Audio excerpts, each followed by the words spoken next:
yeah. This is not joke. See, this one not be joke. I don't need to be joke. This one don't pass, be careful.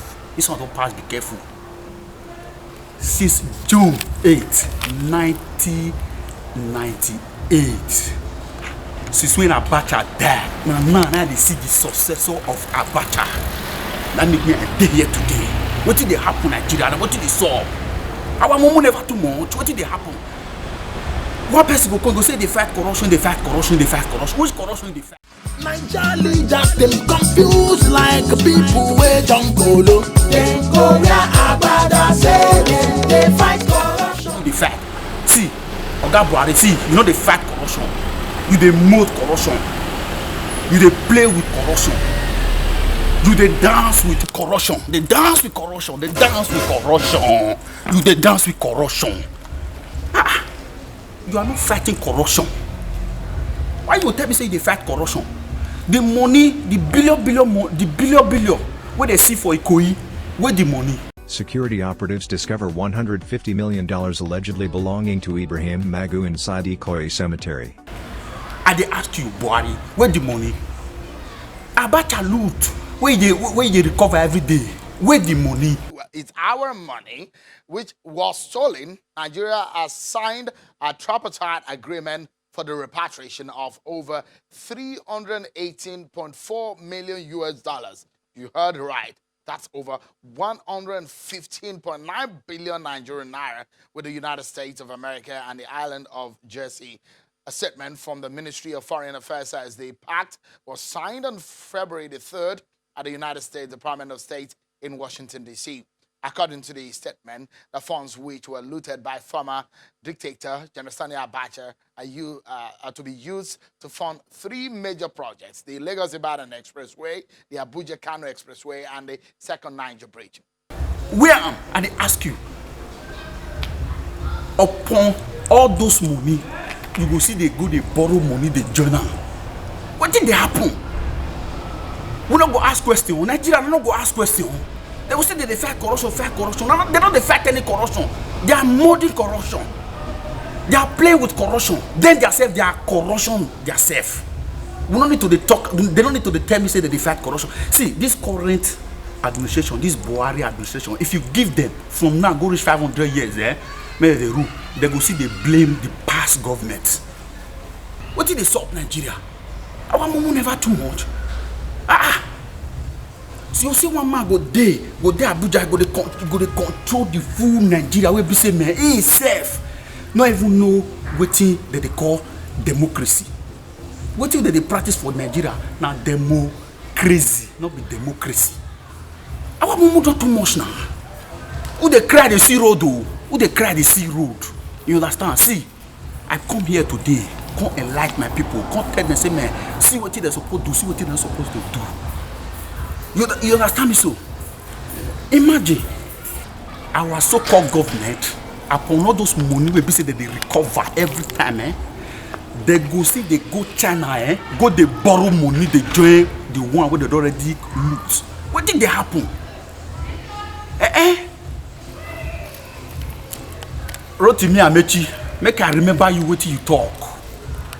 I dey vex for Nigeria youth because wetin Nigeria government they tell us e good make we dey practice am. Make we practice am for their body because then their self na talk am.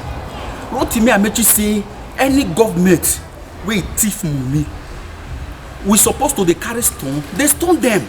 If you see a thief and you allow him to be stealing, what do? You have stolen nobody. That's why we are stealing. Now he tell us so. What could they do now? 50 million US dollar where you go borrow for China. Where the money? What you use to do?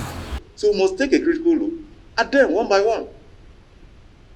This committee has not been functioning in National Assembly before, but now the committee has started functioning. I've told the House of Reps, I told them two things. First is, I just got to know that there's a clause in the agreement. It's simple. China will give you like the loan to construct the rail from Ibadan to Kano is $5.3 billion. Rotimi Amechi, they ask you question, what do you use to do? What did you use the money to do? They ask you.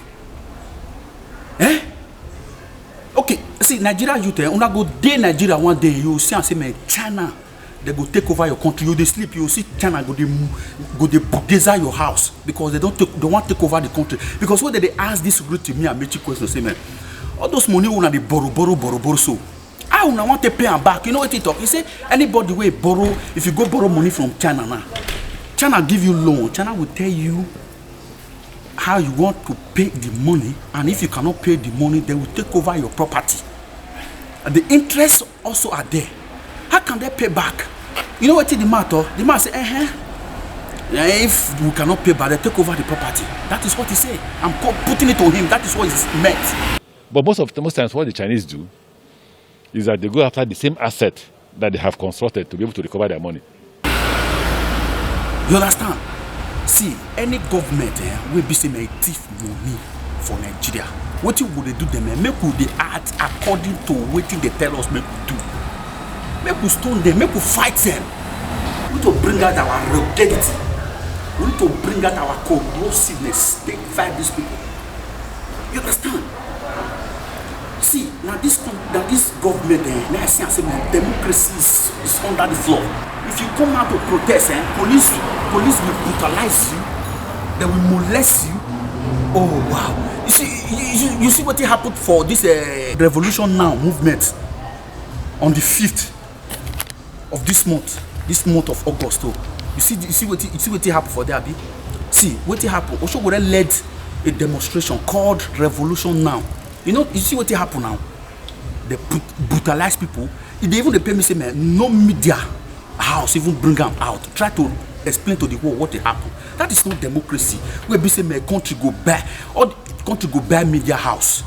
Anything where they happen for Nigeria, if not be under government, or if you not talk, what you go benefit government. That media house now zero.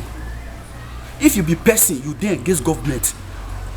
Before the next time the next day your persecution is near. You see what did they happen to Oshowo? Every time they want to kill that guy, they want to destroy him. What did they happen in Nigeria? Also to Nnamdi Kanu. You see what did they happen? Then Nigeria, if they see anybody they fight for a better Nigeria, they want to kill that person vision, they want to kill that person idea. Now what did they do with that one? They have dual. See, if war did this country, if war did Nigeria now, you see all of them go fly, come on, go abroad. If China take over Nigeria now, they go waka come on, they go outside Nigeria because now dual nationality now they have. Now so their children be. You understand? We don't need to give them that chance. Make we fight for our future. Make we fight for our future, Nigeria. Make we fight for our future. This current government, they have nothing to offer. Now me they talk and they have nothing to offer. If you give them 100 years, they go see they complain. Not be that kind of government we they pray to have. Nigeria, make una wake up. Oh. I go use my own idea or the little something when I know will bring them out. You bring your own out. Let's fight this government. You understand? Because the money where they thief. It too much too. You don't ever say and say they call the person come and say now this person will be say they see the money and they don't persecute them. Or even the money what they use them for. All the whole loot away in Nigeria, or they don't loot, they'll carry the money, come out, go to the invest for another man country. That will not be mumu. Nigeria president now photo. See, Nigeria, make una rise up. Make una rise up. Shebi una see the other mumu man that day. NDDC, chairman. Now see the mumu man that day. That they ask some money, what he use money to do. They phone fence. Like waiting all those small picking they do that year. They phone fence. Chai, there is God. Not be juju be that. When the man they press in it now. Later, let me. See, later, he got the battle for that one. Say, man, why you they press my neck? I never go. Not be juju be that. I bet they do, and I wait till they tell the man on code. What did they soap Nigeria? What did they soap?